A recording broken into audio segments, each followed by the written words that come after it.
Hey Mikey, Frankie here. Just wanted to, I thought it'd be a lot easier instead of trying to type up a Word document with a bunch of screenshots in it and markups and stuff like that. Just better to put a little screencast together for you and kind of walk you through what I did with the drum track that you sent me last night. And so I found this cool piece of software, Camtasia, allows me to put a little screencast together. And so what we're looking at right here, first of all, is Logic, and I've got all your tracks imported, or at least the ones that had audio on them, and kind of lined them up, cleaned them up a little bit. You'll notice here that there's a lot chopped out. That's just kind of going through and finding the transients, like on the kick drum, finding out where the kick drum actually hits, and then trimming off the rest of the audio. And that cleans up those tracks quite a bit, gets rid of a lot of noise in the background, and immediately, even just doing that, you get a pretty cool, nice clean drum sound when you blend all these in with the overheads up here. Now, so the first thing I did with yours, since that overhead left microphone really wasn't working that through most of the track, I went ahead and I doubled the the overhead right. So you'll see an overhead right and an overhead right too. And let me bring up the mixer here.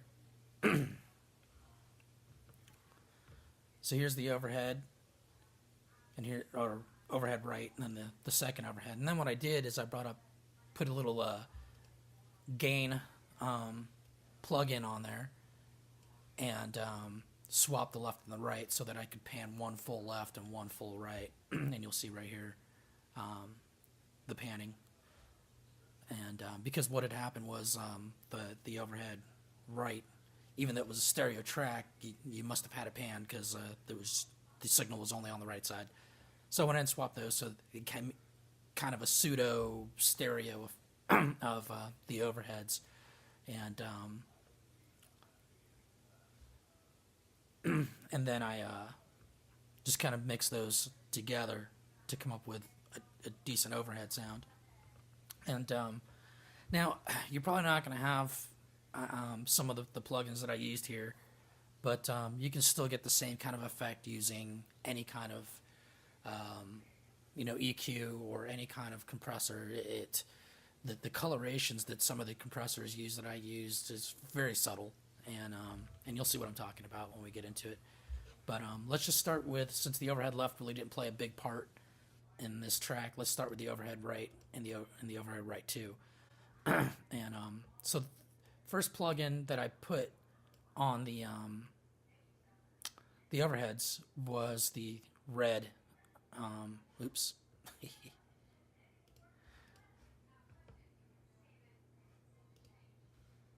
Bring it back up here real quick.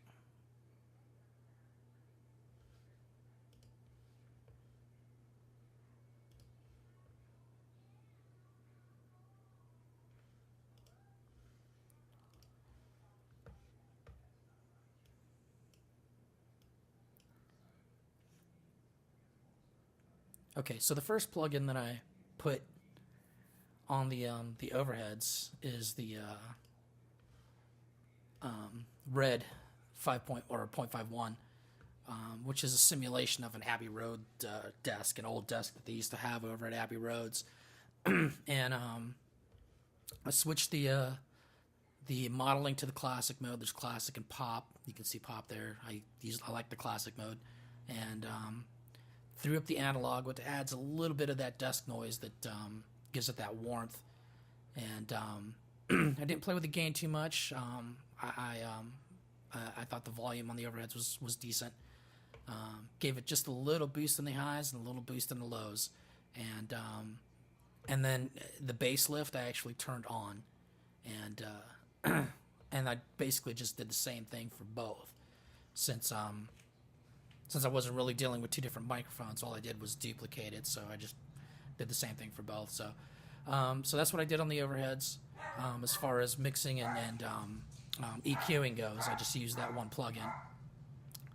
Now, I also threw a de-esser on there, and that's just because the cymbals were just a little harsher than I like to hear them. So I threw the de-esser on there with a frequency of about 4,900 or so, 4,800, and then brought the threshold down to, it looks like, what is that, 22.3, 22-ish, somewhere in there, and that seemed to kind of help smooth out that those cymbal crashes and kind of tuck them into the mix a little bit better.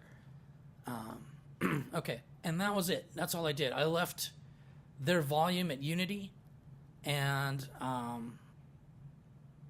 then just kind of blended in everything else down the way as I go, and that's kind of like the way I like to mix drums when they record like that. Okay, so let's move on. Let's talk about the kick, and that was the big thing, right? In vino veritas. All right. So the first thing on the kick was a compressor, and this is just the stock compressor that comes with Logic, and I used the ratio of looks like 4.6 to 1, which is probably close to 5 to 1 or 4 to 1, somewhere in there. Left the knee alone. The compressor threshold I took down to -9 dB and added 3 dB of gain, and then brought the threshold to right around -1 dB, just so it didn't smash anything higher than that. And that's how we wound up with this particular kick drum sound. Let me just solo it here. And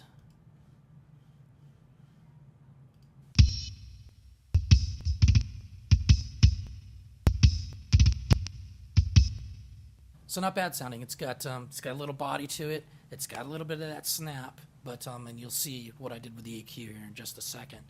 Let me bring that up. Okay, so this is probably one of the funkiest EQs I've seen for a kick drum, but it works. So what I did was I wound up rolling off with the high pass filter here. I rolled off everything 78 hertz and below, and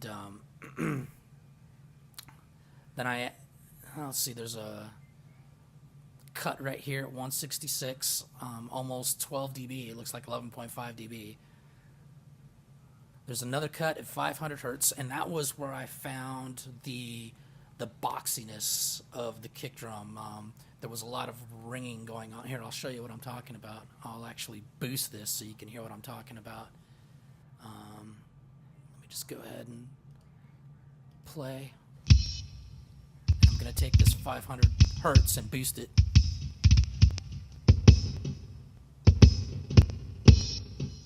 You hear that?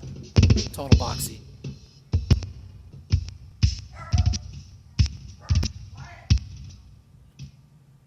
All right. So moving on, 2550 is where I found some pretty good snap. So I boosted that about 10 dB. 4850, found some more snap there. Almost that plastic beater sound was right around that area. So boosted that about 12 dB, and and then I put a low pass filter on here and rolled off everything over, looks like 5700 hertz. Let me see.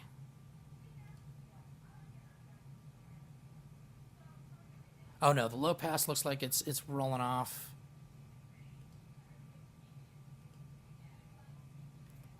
Everything after, I'm going to say that's right around 8K.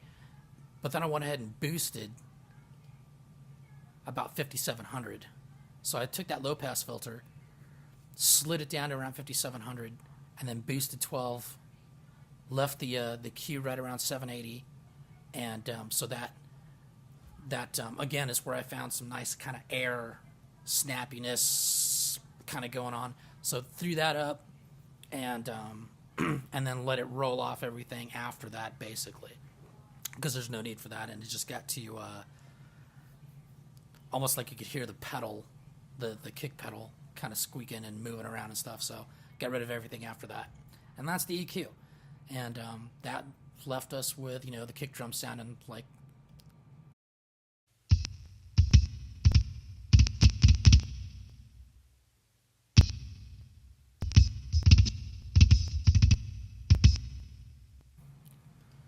Which is pretty good. I like that sound. I actually went back and watched the video of the guy doing the Nickelback song and just kind of kept comparing back and forth and trying to get as close as I could to that particular kick drum sound. So hopefully that's got it pretty damn close. All right. And then just moving on down the line. Snare. The top snare mic. I threw a CLA 76 on there, the Bluey model. Got the left the input where it was and the output where they are. The attack is really quick, 1 second or 1 millisecond actually, and the release is really long, 7. So I liked. I wasn't trying to kill or squash those transients too much. I liked letting them go. You know, once the compressor hit and brought it back to level, so everything sounded level. In a 4-to-1 ratio, you know. So pretty easy settings there for that, and the snare sounded really pretty damn good on its own actually. But I did go ahead and throw a little bit of EQ on there, just kind of. Well, you'll see this is the preset I selected, refresh snare, and then I just did a little tweaking right around 400, dropped it by 3 dB. 730 hertz, dropped it by about 2. That kind of got rid of that mid-range boxiness again, and right around 138. That was the body of the snare, kind of bringing that up, and then 5,000 and 8,300 boosted those up, and that brought the that snap and that nice high kind of what am I thinking about? Kind of like a Stuart Copeland-ish kind of snap, you know. It was pretty cool. So now snare bottom, that was a new one. I haven't worked with too many snare bottom microphones. I haven't really mic'd many myself. So what I did is I just kind of picked a real basic compressor and squashed it just a little bit, so there was a little bit of grit to it. The peak reduction was set at 60. And I really didn't play with the gain too much, and I just kind of let this compressor do its thing. This is the CLA 2A, really good compressor, real easy to use. Basically, throw it on something, play with your peak reduction until you get what you're looking for, and you're done. And so I got that little bit of crunch that I was looking for on that, and then went to town. EQ wise, I wanted the brightness of the snares to come through. And I found that right between 455, looks like 580 and 740. I boosted all of those way up, somewhere between, looks like 7 and 10 dB each. Did a cut right around 330. That seemed to like immediately brighten everything up. And then brought the high pass filter all the way up to 114. So rolling off everything from 114 hertz and lower. Just didn't need it, you know. And then use the at 3,000 hertz. I just did a shit. I forgot what that slope's called. Anyway, boosted right about 2 dB, and then let it boost everything beyond that too at 2 dB. I can't believe I can't remember what that slope's called. Sorry, bro. We'll figure it out. And that kind of brightened up those snares, brought out that snare sound, and that's how we wound up. And here, let me play these for you. So here's the snare top, just soloed out.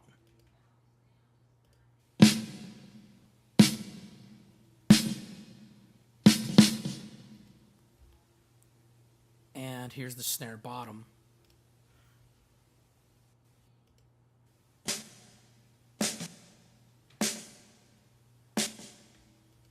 You can see it's a little bit quieter. I've got it tucked just underneath the actual snare itself as far as the mix goes.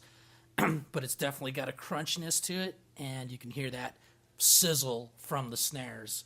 So let me just play that one more time real quick. at that. Pretty cool.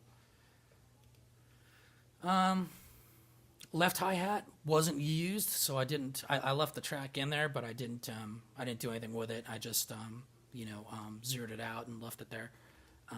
So let's look at the right hi-hat. And again, all I did just kind of left it.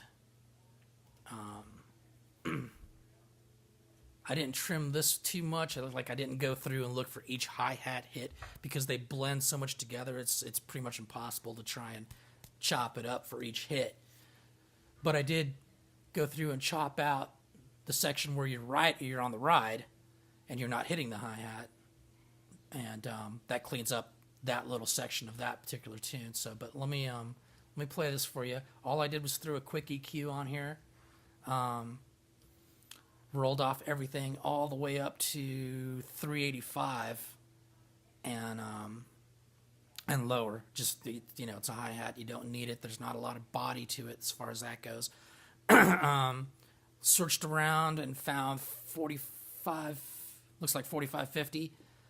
And that was a cool spot to kind of brighten things up. And then right around 10,800, I dropped that down, way down. That kind of got rid of there was a lot of harshness there. And so I dropped that down. And it kind of smoothed out the sound of the hi-hat. So let me show you what that sounds like.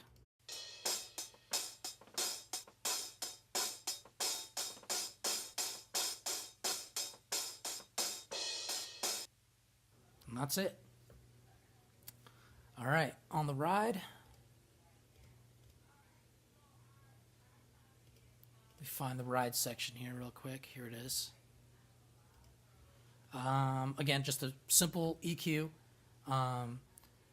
And all I did was look right around. Where is this? Am I boosting right 3,500? Is that where I'm boosting? Let me see. No, 5,500. And you'll see that I boosted right around. I boosted it up by 7.5 dB, and that brought out the brightness of the ride. And again, no trimming going on. Just I took out the section before and after the ride starts and stops, just to help clean up those tracks. And so that left us with this kind of ride sound.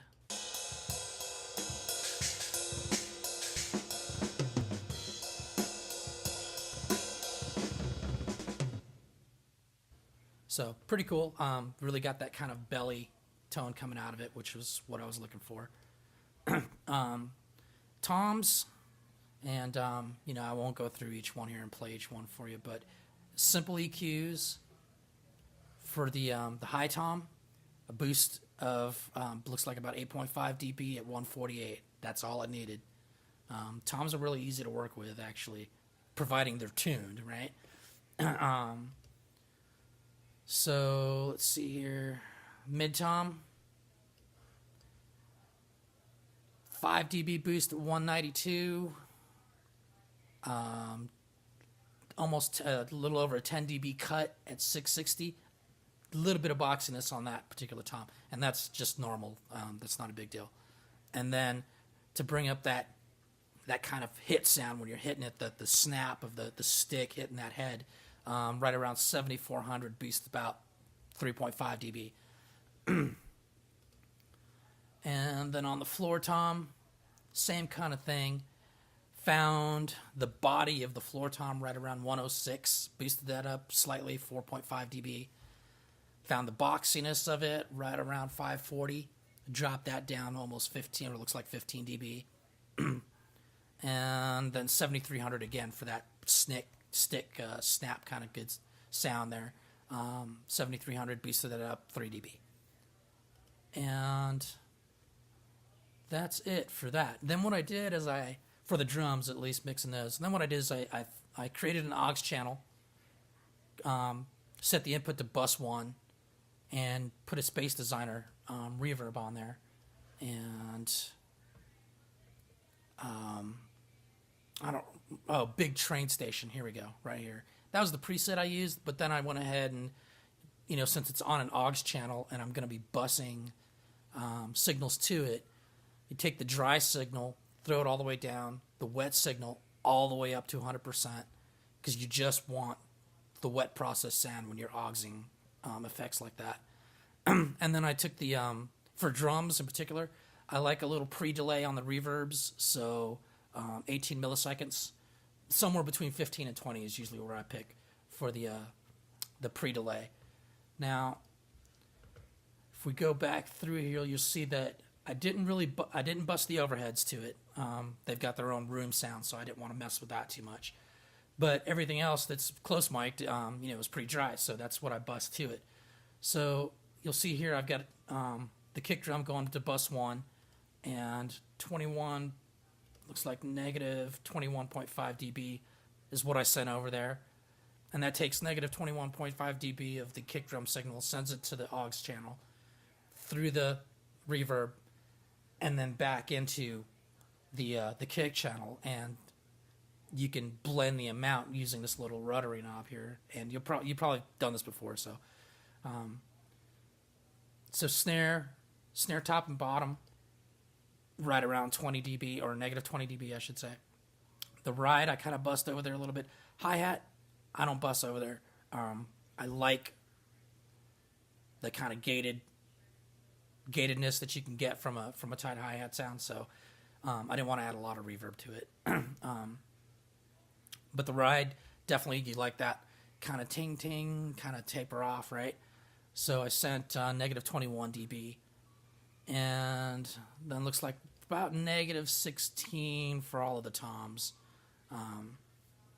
And then bust all that stuff to the reverb, and that kind of gave it a nice room sound and cohesiveness.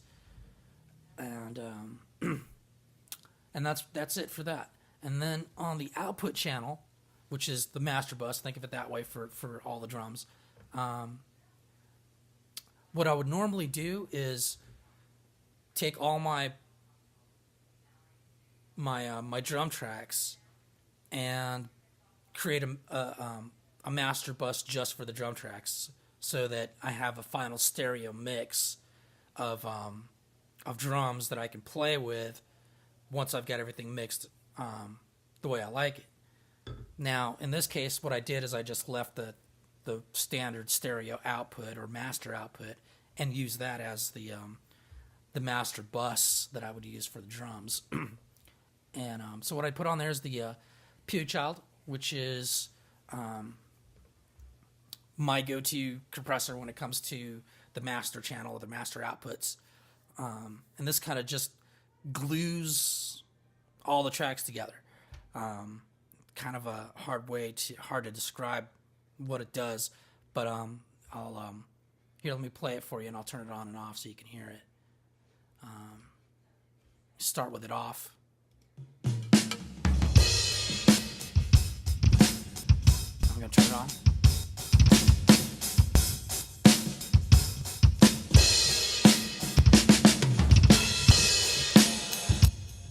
And so you heard that, where it kind of brought some presence to the entire mix, and I don't know, like I said, it just glues it all together. It's a really cool compressor. I like using it on the master bus. J37 is a tape emulation. I like adding tape sound to everything I do. And this happens to be one of my favorites. These are all Waves, by the way, so you can get all these from Waves. But let me start with this one off, and you'll hear what this does. It actually gives not only a bit of warmth to the entire mix, but actually sets everything into its own place and widens the stereo mix a little bit. You'll hear what I'm talking about. Now I'm going to turn it on.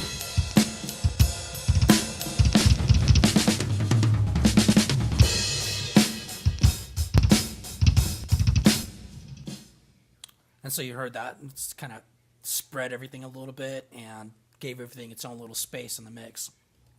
And that does that with entire mixes, which is awesome. I love it.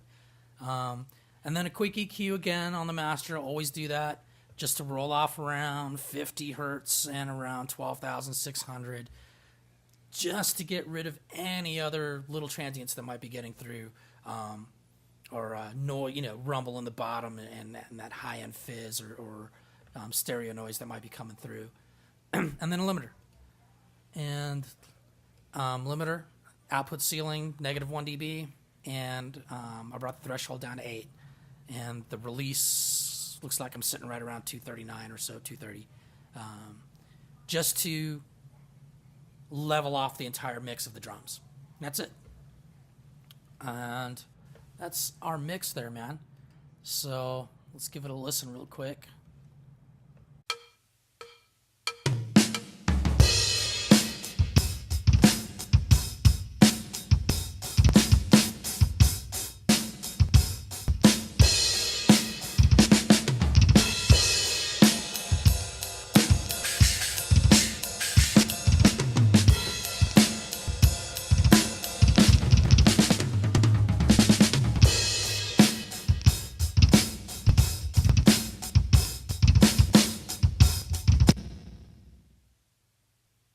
All right.